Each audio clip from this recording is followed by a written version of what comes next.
Assalamualaikum warahmatullahi wabarakatuh. Hari ini kita akan membahas kupas tuntas soal muskuloskeletal bersama saya Dr. Nadia Nur Azizah dari Bimbel Mantools. Oke, nanti kita bahas muskuloskeletal berarti akan berkaitan dengan sendi, tulang, otot, dan penyakit-penyakit yang ada di dalamnya. Gitu ya. Oke, kita bahas dulu nomor satu. Struktur di dalam sendi sinovial yang berfungsi sebagai shock absorber dan stabilizer adalah, nih berarti kan kita mikir nih, sendi sinovial. Sendi sinovial yang dimaksud kemungkinan adalah dari lutut ya, kalau seperti ini. Nah, lutut ini sendiri dia fungsinya adalah untuk menopang berat badan. Jadi berat badan 50% akan diampu oleh lutut pada posisi ekstensi atau berdiri. Tapi tekanannya akan naik ketika dia melakukan fleksi atau jongkok. Jadi naik 85%. Gitu. Nah, si lutut ini nanti itu akan terdiri dari beberapa support di sana. Bisa dari ini adalah ligamen-ligamen dan juga bisa dari meniskus. Gitu ya.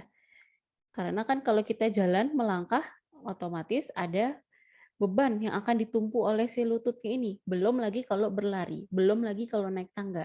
Gitu ya. Sehingga memang di lutut ini dia butuh yang namanya absorber supaya tulang-tulangnya tidak mudah rusak dan tidak terdapat tekanan yang berlebihan di sana. Karena kalau kita lihat dari gambar yang ini, tanpa meniskus itu dia tekanannya adalah langsung lurus ke sana. Tapi ketika ada meniskus, dia tekanannya lebih disperse atau lebih tersebar. Sehingga si meniskus ini memang struktur yang dibutuhkan oleh sendi ini untuk sebagai absorber dan stabilizer gitu. Ada kan kasus beberapa misalnya pemain bulu tangkis cedera meniskus atau pemain basket cedera meniskus. Berarti di sini ada robekan sedikit di sana. Nah, ketika ada robekan, ketika si pemain atlet ini mau mengejar bolanya ke sana kemari, otomatis lebih nyeri karena tekanannya akan berkumpul ke satu titik gitu. Dan nanti lama-lama bisa merusak struktur jaringan yang lain di sekitarnya. Sehingga memang pada kasus meniskus tear ini memang harus segera ditangani. Kalau kita mau melihat robekannya derajatnya sejauh apa, bisa dilakukan artroskopi. Gitu ya. Di sini meniskus fungsinya adalah untuk transmission sebagai shock absorption maupun stability. Tuh. Oke, berarti ini jelas ya, dalam sendi sinovial yang berfungsi sebagai shock absorber dan stabilizer adalah meniskus.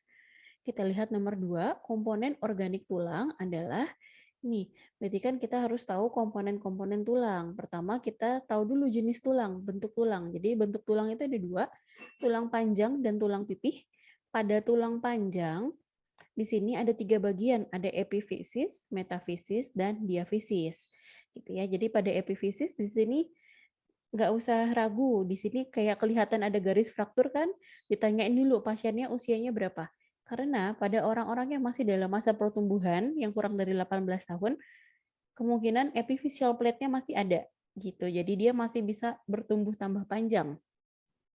Ini sih tulang panjang. Contohnya adalah tulang ulnaris, tulang radius, tulang femoris, tulang humerus gitu ya. Kalau dia tulang pipih yang gepeng-gepeng, contohnya panggul, scapula, kokse gitu ya. Oke, komponen tulang di sini ada osteoprogenitor, osteoblast, osteosit, osteoklas. Sedangkan ekstraseluler atau yang di luar sel tulang itu ada bahan organik dan bahan anorganik. Kita lihat yang komponen seluler.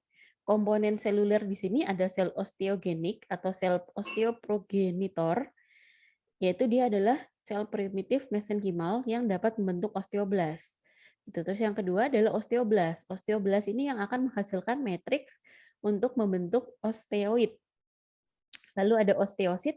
Osteo artinya tulang, sit artinya sel. Berarti osteosit di sini adalah sel tulang, gitu ya. Sel tulang nanti akan memelihara dan menjaga tulang karena dia merupakan pembentuk 90% dari semua sel tulang. Yang terakhir adalah osteoklas. Kalau tadi ada osteosit yang merupakan sel tulang pembentuknya sel tulang, ada lagi osteoklas. Osteoklas di sini adalah yang akan resorpsi atau memakan ketika tulangnya sudah selesai proses pertumbuhan dan mau remodeling, gitu ya. Jadi tadi ada komponen intraselulernya seperti itu, nih yang ekstraseluler. Ekstraselulernya dia di luar. Bisa ada fase organik, fase anorganik, dan juga air, serta periosteum. Fase organik ini terdiri dari matriks, protein, makromolekul, dan sel. Dan fase anorganik ini terdiri dari mineral, misalnya Ca, bikarbonat, magnesium, natrium, kalium, tembaga, seng, dan mangan. Sehingga dari nomor 2, kita bisa tahu jawabannya adalah komponen organik tulang, sel, matriks, protein, dan makromolekul. Gitu ya. Nomor 3, sel tulang di bawah ini yang fungsinya untuk membentuk matriks adalah tulang, seperti yang sudah dibahas dari nomor sebelumnya, yang nantinya akan membentuk matriks atau osteoid adalah si osteoblast. Kalau osteosarkoma di sini adalah keganasan pada tulang, berarti bukan osteosarkoma, kita bisa nyoret osteosarkoma nih. Bukan kondrosit, bukan kondroblast, gitu ya. Jadi ini jelas jawabannya tadi adalah osteoblast. Nomor 4, manakah yang bukan dari proses penyembuhan fraktur? Nah, di sini fraktur itu adalah patah tulangnya. Ada 4 proses penyembuhan fraktur, seperti yang bisa kita lihat dari gambar di bawah ini. Ini ya. Yang pertama adalah fase peradangan atau fase inflamasi. Jadi ketika fase ini mulai, di situ mediator inflamasi pada muncul semua untuk proses penyembuhan. Gitu. Di situ mulai terbentuk granulation tissue, jaringan-jaringan granulasi.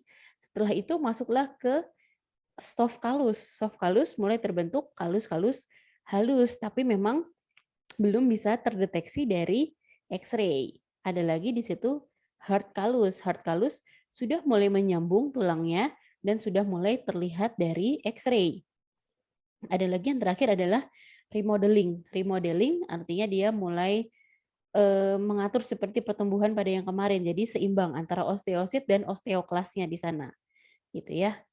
Nah, untuk proses selama fracture healing ini paling nggak diperlukan maksimal 12 minggu atau sekitar 3 bulanan untuk mengalami ini gitu. Nah, tapi nanti kalau misalnya dia nggak menggabung, ada beberapa komplikasi yang akan kita lihat nanti dari soal di depan ya. Oke, nomor 4, sehingga jawabannya adalah karena kita tahu ada 4 step yang tadi. Yang pertama adalah inflamasi, yang kedua soft callus, yang ketiga hard callus, yang keempat adalah remodeling. Berarti yang bukan proses penyembuhan fraktur adalah yang resolusi, gitu ya. Oke, kita maju ke nomor berikutnya. Pada pemeriksaan cairan sendi didapati tes musinnya jelek, kulturnya positif. Ditemukan leukosit meningkat 75%. Termasuk penyakit apakah ini? Berarti di sini kan kita melihat aspirasi cairan sendi ya. Ketika dilakukan aspirasi cairan sendi, pemeriksaannya bisa makromolekuler,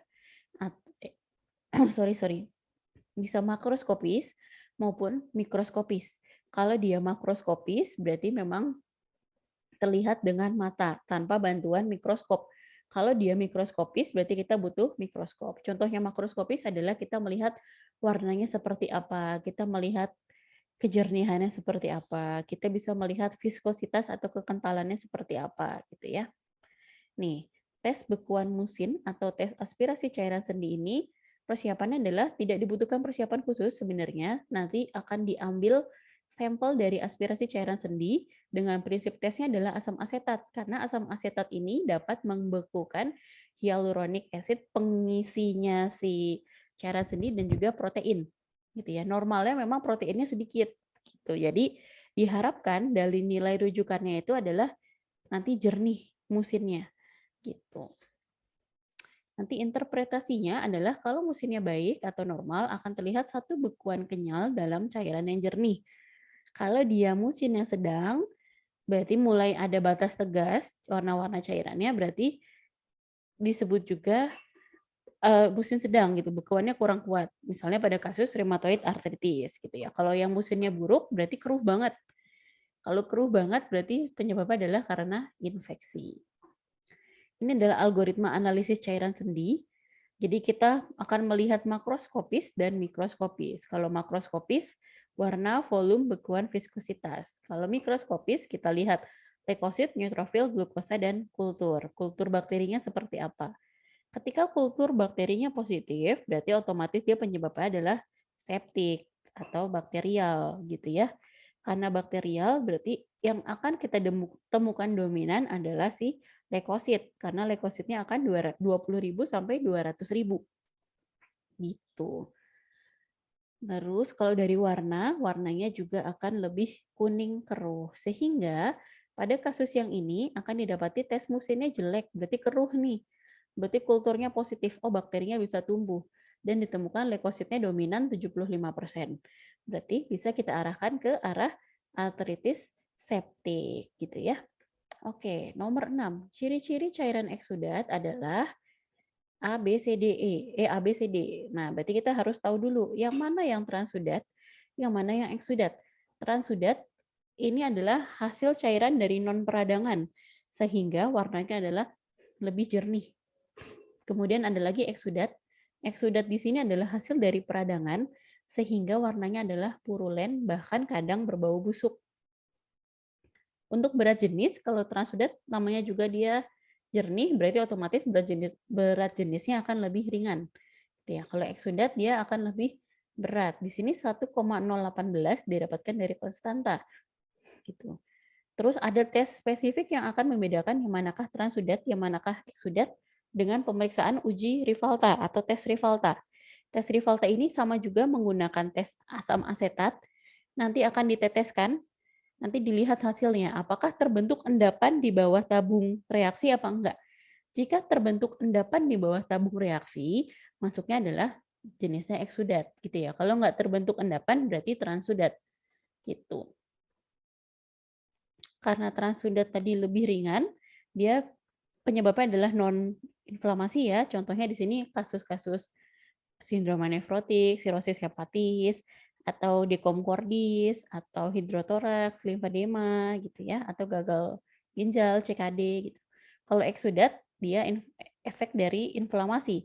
Contohnya adalah infeksi bakteri, trauma, luka bakar maupun keganasan gitu. Karena dia tadi posisinya lebih keruh dan banyak protein ya, otomatis jawabannya adalah berat jenisnya yang lebih dari 1,018 gitu ya. Nomor 7, penyakit di bawah ini kadar glukosanya rendah pada aspirasi cairan sendi. Kecuali kita lihat ya, tadi kita udah tahu nih, ada tes makroskopis, ada tes mikroskopis. Untuk tes makroskopis yang kita lihat adalah warna dan kejernihan, bekuan, viskositas, dan tes musin. Kalau yang mikroskopis, yang butuh mikroskop. Contohnya adalah jumlah leukosit, morfologi bentukannya seperti apa, hitung jenis, dan melihat kristal-kristal. Ada juga tes kimia. Tes kimia ini nanti akan melihat glukosanya dan LDH-nya.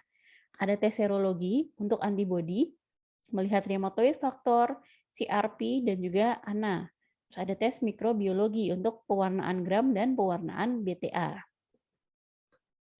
Nih, tes kimia, di sini ada glukosa. Tes glukosa adalah kita melihat intensitas warna yang terbentuk dari fotometer. Interpretasi harusnya normal perbedaan antara glukosa serum dan glukosa cairan sendi adalah kurang dari 10 mg per desiliter. Ada beberapa kelompok di situ, contohnya adalah kelompok inflamatorik. Misalnya pada kasus GA, Gouty arthritis, perbedaannya adalah kurang lebih 12 mg per desiliter. Pada RF, perbedaannya adalah 6 mg. Pada RA, 31 mg. Terus ada juga yang kelompok septik. Kelompok septik ini di sini adalah yang penyebabnya bakteri, contohnya TB, GO, dan artritis septik. Di antara ketiga kelompok septik ini, perbedaan glukosa yang paling banyak adalah dari artritis septik, sampai 71 mg per desiliter. Gitu. Terus ada lagi kelompok yang terakhir adalah kelompok hemoragik dengan perbedaan kurang dari 25 mg per desiliter. Sehingga kalau pertanyaannya kayak gini, penyakit di bawah ini kadar glukosanya rendah. Kecuali berarti kan kita mau nyari yang kadar glukosanya paling tinggi. Gitu. Jadi dari pilihan di bawah ini yang kadar glukosanya paling tinggi adalah artritis infeksi. Khususnya artritis yang jenisnya septik gitu ya.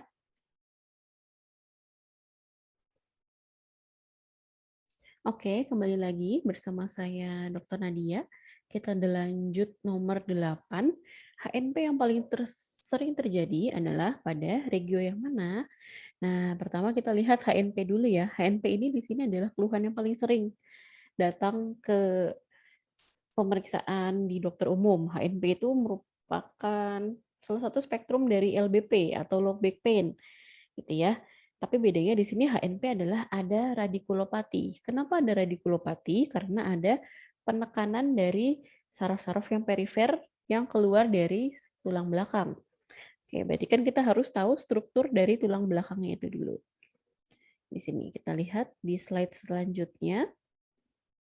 HNP pengertiannya adalah hernia nucleus pulposus, yaitu gangguan yang akan melibatkan dari ruptur annulus fibrosus sehingga nukleus pulposisnya menonjol atau bulging dan menekan ke arah kanalis spinalis atau kanalis invertebralis gitu ya. Nah, HNP ini sebenarnya nama lainnya ada banyak. Ada hernia diskus invertebralis, bisa ruptur diskus atau slip diskus, prolaps, dan lain-lain. Yang penting kita tahu dia mengarah ke arah diagnosa yang sama. Jadi kalau misalnya kita punya di tulang belakang ada, anggap ini adalah vertebra ya, vertebra tumpuk-tumpuk. Nah, vertebra yang tumpuk-tumpuk itu di antara dua vertebra, nanti di dalamnya ada yang namanya bannya. Nah, bannya itu adalah bannya adalah si annulus fibrosus gitu. Nah, di dalam bannya itu ada kayak gelnya, kayak kolang-kalingnya. Nah, namanya di situ adalah si nucleus pulposus gitu.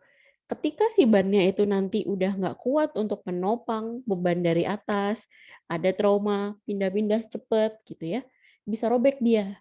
Nah, ketika dia robek, keluarlah isinya. Isinya adalah si nucleus pulposus yang tadi. Ketika isinya keluar, dia akan menekan sehingga terjadi radikulopati atau nyeri saraf menjalar. Kita lihat ya di sini, epidemiologinya adalah memang yang paling sering terjadi pada lumbal 4 dan lumbal 5. Dan juga lumbal 5 dan sakrum 1, karena tumpuan paling berat akan terjadi di sana. Gitu. Terus di sini kalau berdasarkan letak terjadinya herniasi, bisa dibagi menjadi di area cervicalis, di area thoracalis, maupun di area lumbalis. Gitu.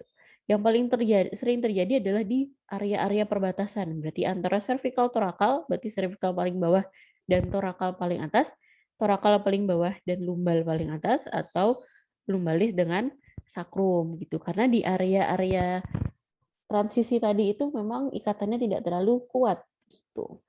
Kita lihat di sini yang harus dimengerti dari ini adalah dia di persarafan ini akan bisa dilihat dari yang namanya dermatom. Dermatom ini adalah area penjalaran. Misal, masalahnya adalah dari cervical 5, berarti setinggi si pundak. Nanti kita lihat penjalarannya cervical 5 ke arah mana aja sih, ini ya. Berarti penjalarannya adalah area depan belakang pundak gitu. Kalau misalnya pundak kan kurang spesifik, biasanya yang dihafalkan yang lebih spesifik adalah di area papilla mami, yaitu setinggi si torakal 4, dan juga di area umbilicalis yang setinggi si torakal 10 gitu. Kalau masih susah untuk mencerna bagaimana dermatom ini bekerja, kita bisa lihat ini adalah manusia dengan posisi membungkuk. Ketika dia membungkuk di sini, ini akan terbagi menjadi area cervical, area thoracal, lumbar, dan juga sakrum. Nah, di sini kan kelihatan lebih jelas batas-batasannya seperti apa. Gitu. Makanya ketika ada masalah, misalnya masalahnya di torakal 3. Torakal 3 otomatis letaknya adalah di atas papilla mami. Nanti akan terdapat keluhan kebas-kebasnya atau nyeri radikulopatinya adalah daerah-daerah sekitar sana. Gitu. Oke, kita lanjut ke nomor berikutnya ya. Oh, nih, belum, Neng. Masih ada patomekanisme. Patomekanismenya adalah karena proses degeneratif. Bisa juga karena proses traumatik. Contohnya adalah memang udah usia tua nih.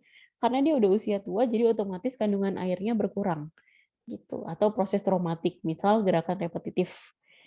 Kayak tiba-tiba belok atau gerakan ngangkat berat ke atas atau nge-gym tapi bebannya terlalu berat, itu bisa juga. Di sini ada beberapa stadium. Yang pertama adalah stadium degenerasi dulu. Yang kedua adalah stadium ketika dia sudah prolaps si nukleus pulposusnya. Yang ketiga adalah stadium ekstrusi atau yang memang benar-benar udah keluar sehingga menekan ke arah ligamentum. ataupun sudah sequester. Jadi dia udah menembus dari ligamentum longitudinalis yang posterior. Gitu. Patofisiologinya seperti itu ya. Nah, robekannya itu nanti akan menekan ke salah satu sisi saraf. Jadinya akan terdapat nyeri radikulopati yang ipsilateral. Faktor risikonya adalah ada dua. Ada dia bisa dirubah dan juga tidak dapat diubah. Kalau yang tidak dapat diubah, contohnya adalah umur. Karena dia kan salah satu degeneratif penyebabnya. Jadi semakin bertambah umur, maka resikonya akan semakin tinggi. Yang kedua adalah riwayat cedera punggung atau HNP sebelumnya. Gitu. Terus bisa juga faktor yang dapat diubah adalah pekerjaan dan aktivitas. Olahraga harus diatur juga, seperti senam lantai nanti belum boleh, atau dia ngangkat beban setelah lama nggak terlatih, jadi otot-ototnya nggak kuat, nggak bisa juga. Merokok dan obes, karena obes bisa menimbulkan tekanan yang bertambah di area lumbosakral, gitu ya. Terus ini untuk tata laksananya berarti paling enggak kita membenerin posturalnya dulu nih, postural stability pakai korset lumbalis bisa.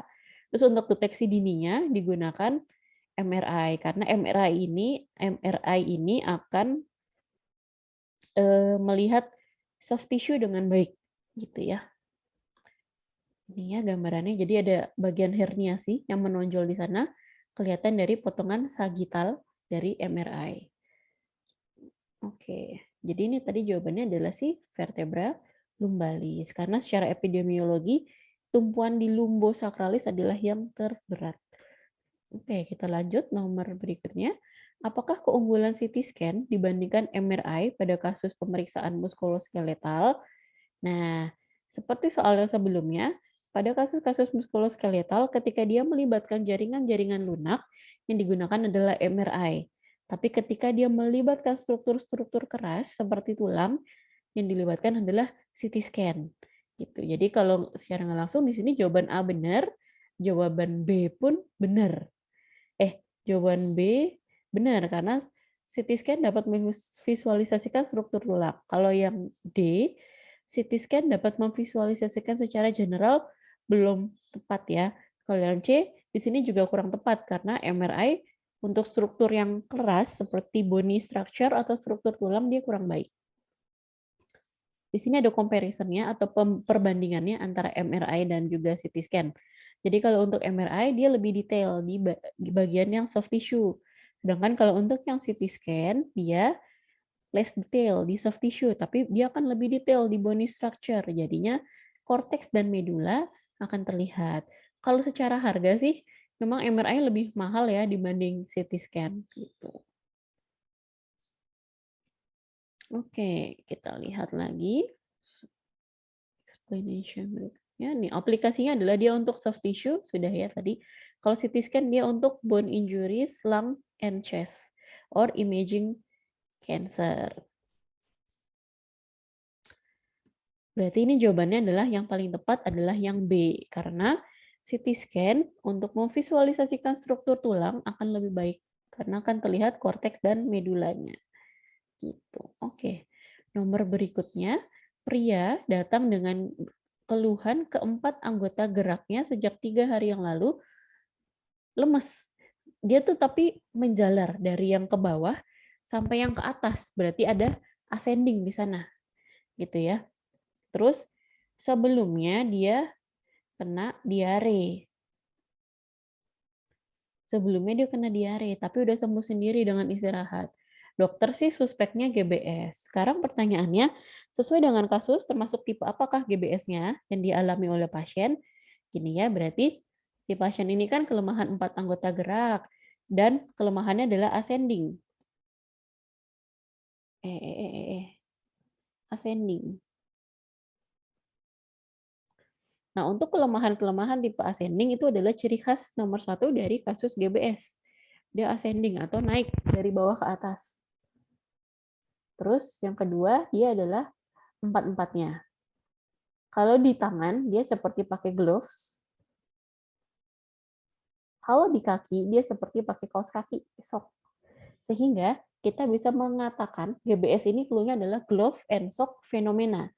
Jadi kayak pakai sarung tangan sama pakai sarung kaki, nanti semakin lama semakin naik, semakin naik, semakin naik. Tuh. Terus Ada lagi riwayat sebelumnya adalah diare. Diare, bisa influenza. Jadi memang penyakit-penyakit yang self-limiting disease alias sembuh sendiri. Diarenya di sini khasnya dari GBS adalah disebabkan oleh Campylobacter jejuni. Gitu ya. Terus dokter mendiagnosis dengan GBS. Oke, sejalan dengan suspek kita. Terus sesuai dengan kasus, termasuk tipe apakah GBS yang dialami oleh pasien. Nah, berarti kita harus melihat nih, sebenarnya ada berapa jenis GBS sih? Gitu. GBS ini atau Guillain-Barré syndrome adalah penyakit autoimun. Nah, autoimun ini dia akan menyerang sel-sel saraf dalam tubuh. Biasanya bisa sembuh, tapi bisa juga ada kerusakan saraf permanen di sana.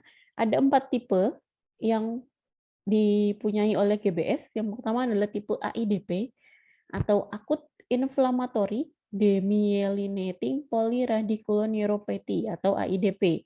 AIDP ini adalah yang mayoritas terjadi pada GBS di 85-90% kasus.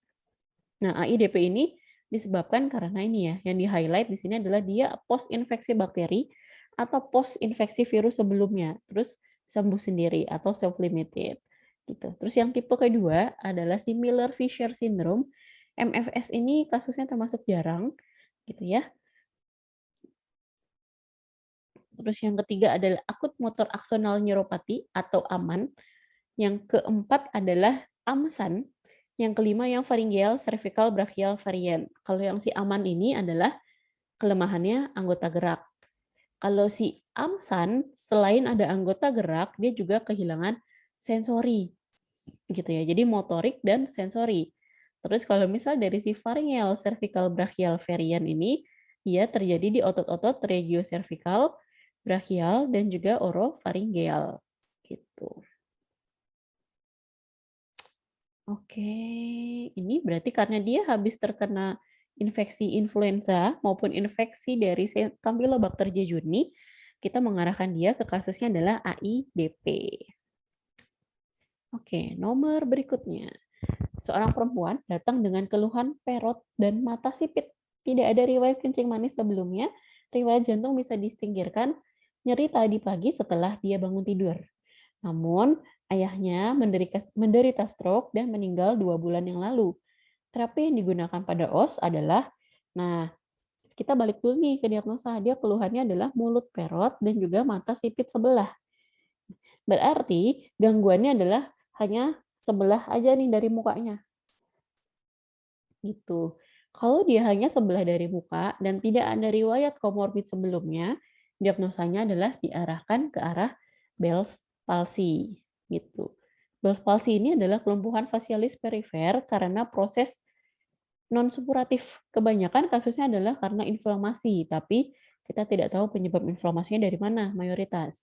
Dan prevalensinya cukup tinggi. Banyak artis-artis, orang terkenal pun terkena Bell's palsy. Ini ya. Jadi yang gangguannya adalah nervus nomor 7 atau nervus facialis yang perifer. Nervus facialis itu bisa inervasi di perifer, bisa juga inervasinya adalah di sentral. Tapi kita bisa melihat perbedaannya. Kalau dia inervasinya di yang perifer, di sini nanti dahinya pun tidak ada kerutan. Gitu. Jadi pas dia gini, dahinya tuh nggak ada kerutan di sininya, bersih, benar-benar mulus gitu. Beda sama yang kasus stroke. Ketika kasus stroke, dia ngangkat gini, masih ada keluhannya, tapi matanya perot sama bibirnya miring juga gitu. Tapi kalau dia Bell's palsy, alisnya mulus, sininya perot, bibirnya perot juga.